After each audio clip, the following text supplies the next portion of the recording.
Hi, I'm William Graham, and I'll be presenting the meningitis project for my group, who included Alex, Naomi, myself, and Nereda. So here are the case presentations of two patients with meningitis and the facts that relate to each. In terms of symptoms and objective physical examination, a lumbar puncture to obtain cerebrospinal fluid for further analysis was ordered. Patient 12's symptoms showed that she had bacterial meningitis, while patient 142's symptoms showed that he had viral meningitis. And here are the results of the two patients' cerebrospinal fluid. So the normal range for leukocytes is 0 to 8, and both patients exceeded that range. And the same occurred with protein and percent of neutrophils. For glucose, however, you can see that patient 142 is within the range, but patient 12 is below it. So based on the symptoms described for patient 12, our pre-diagnosis leaned toward bacterial meningitis. So we ran a gram stain and a blood agar test. For the stain test, the bacteria turned purple for gram stain, pink for endospore stain, and blue for acid-fast stain. It was able to show growth on the nutrient, blood, and chocolate agar plates. However, it showed no growth on the McConkey's or Dyer-Martin's agar.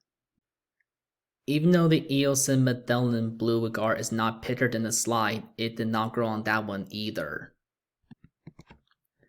So to gain further data to consider our analysis, we perform a couple of biochemical tests, those being optochin and catalase. And as you can see, it was optochin sensitive and catalase negative.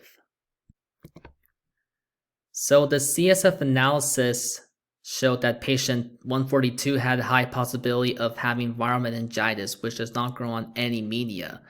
So instead of doing staining, culture media, and biochemical testing, we did an indirect ELISA test.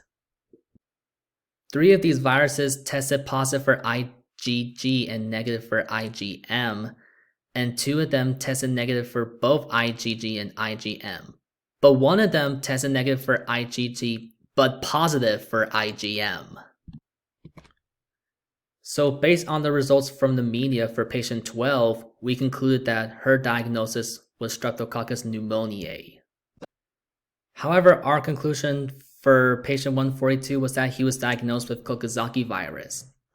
And this is based on the results from the virus being negative on IgG and positive for IgM. So due to the diagnosis for patient 12, we think the best treatment for her is taking antibiotics, basically penicillins, and pneumonia vaccine.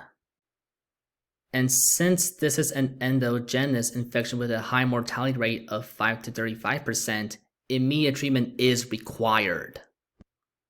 On the other hand, for patient 142, we believe over-the-counter pain relievers or fever reducer is the best treatment.